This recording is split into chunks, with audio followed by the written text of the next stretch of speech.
Salut à vous tous, mes chers amis, mes chers téléspectateurs.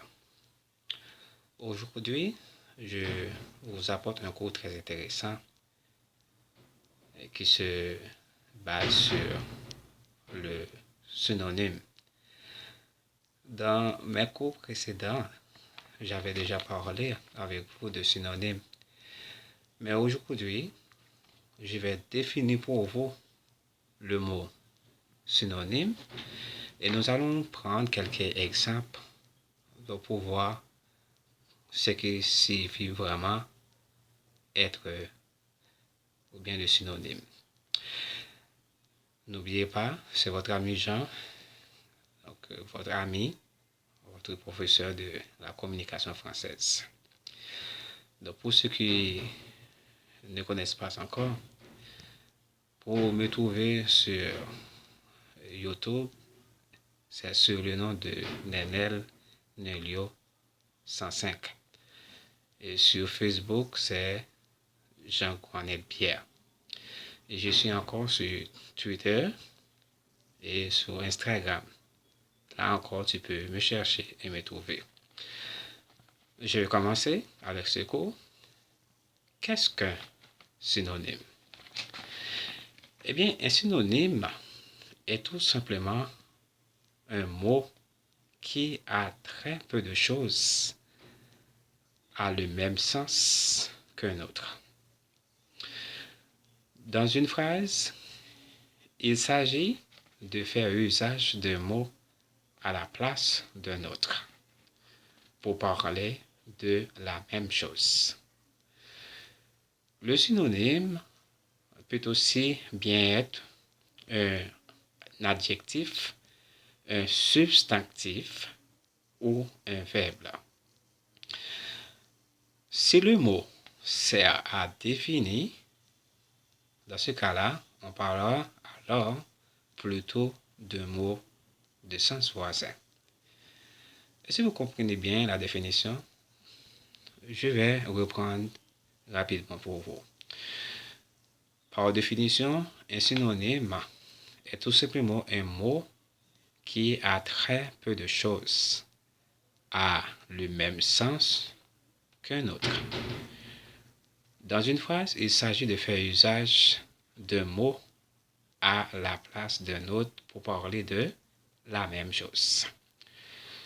Le synonyme peut aussi bien être un adjectif, un substantif ou un verbe.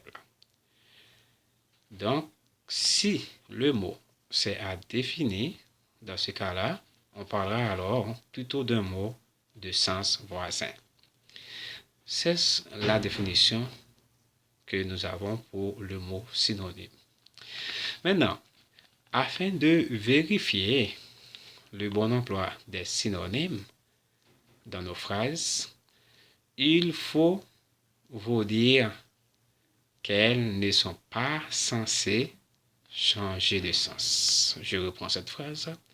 Afin de vérifier le bon emploi des synonymes dans nos phrases, il faut vous dire qu'elles ne sont pas censées changer de sens. Elles doivent garder le même sens, la même direction, malgré un usage de mots différents. Maintenant, je vais vous donner quelques exemples bien simples de synonymes. Je vais prendre trois exemples pour vous. Je vais les citer maintenant. Premièrement, si on prend les mots maléfice et diablerie, dans le mot maléfice, on voit mal. Et dans le mot diablerie, on voit diable. Donc, les deux sont des synonymes et ils ont le même sens.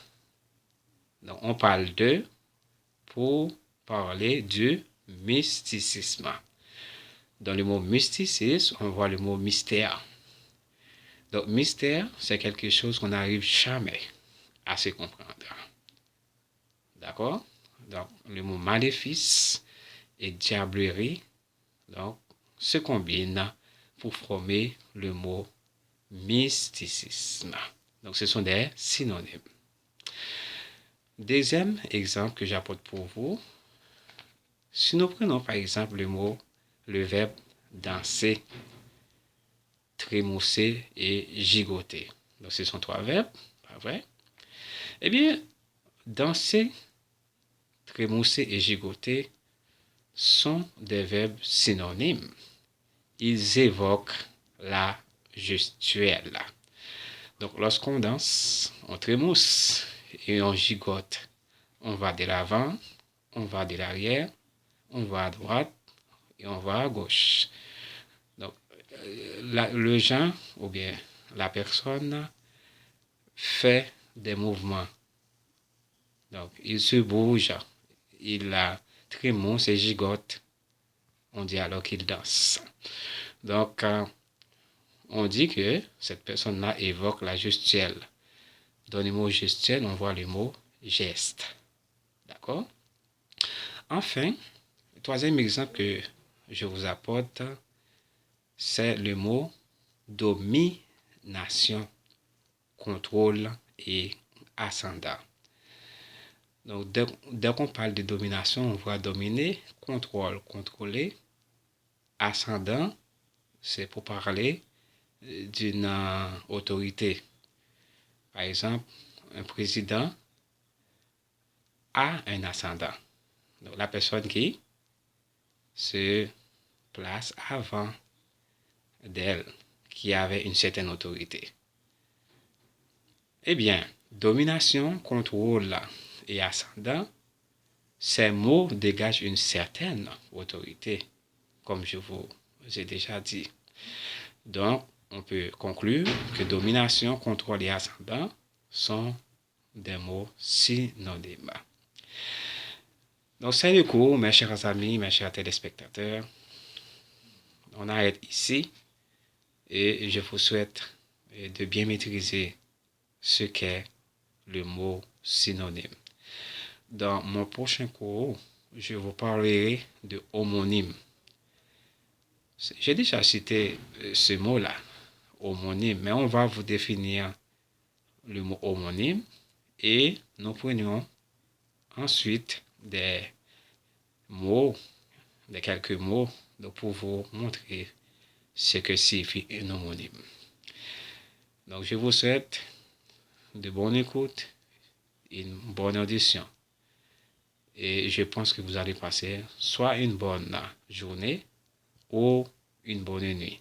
Tout dépend du pays où vous êtes. Je vous aime et je vous laisse ici. À bientôt pour une prochaine vidéo. Bye bye, mes chers amis.